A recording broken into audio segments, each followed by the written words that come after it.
Assalamu alaikum à toute la communauté musulmane et shalom shalom à tous les frères chrétiens. Alors aujourd'hui, alhamdoulilah, j'aimerais vous partager un secret. J'aimerais vous faire une confidence. Si vous ne voulez pas que les esprits méchants, les djinns, viennent chez vous à la maison, si vous ne voulez pas que les esprits méchants, les djinns, viennent dans vos chambres, si vous ne voulez pas que les esprits méchants, les djinns, viennent sur votre lieu de travail, voici le secret. Si vous avez un portable, un poste radio ou un lecteur audio, faites jouer la lecture coranique, c'est tout. Faites simplement jouer la lecture coranique. Qu'est-ce qui va se passer?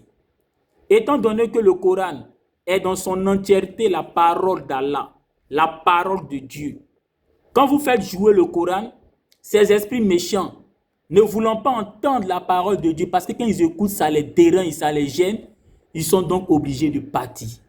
C'est tout. Donc pendant que vous faites la lecture coranique, pendant que vous faites jouer le Coran, les esprits là, ils ne peuvent pas rester. Parce que s'ils sont là, ils vont entendre. Et s'ils entendent, ça les met mal à l'aise, ça les gêne. Donc c'est pour ça que lorsque vous faites jouer le Coran, que ce soit dans vos chambres, que ce soit dans votre maison, que ce soit sur votre lieu de travail, les esprits méchants qui sont là sont donc obligés de partir. Parce que s'ils restent, ils vont entendre la parole d'Allah, ils vont entendre la parole de Dieu et ça va les gêner, ça va les déranger.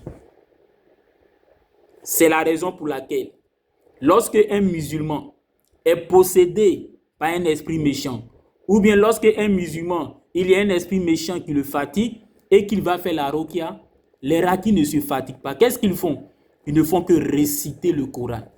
En récitant le Coran, le musulman possédé entend le Coran. Et quand il entend le Coran, le démon ou l'esprit méchant qui a possédé ce musulman-là entend aussi le Coran. Et comme les esprits méchants ne veulent pas entendre la parole de Dieu, et donc cet esprit méchant qui a possédé ce musulman-là est gêné, est dérangé, et donc il est obligé de déposséder le musulman pour partir.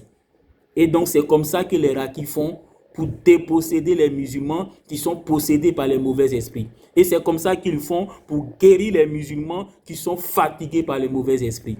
C'est simplement la lecture coranique. Parce que le Coran étant la parole de Dieu, les esprits mauvais n'aiment pas entendre la parole de Dieu. Donc là où c'est joué, ils sont obligés de partir.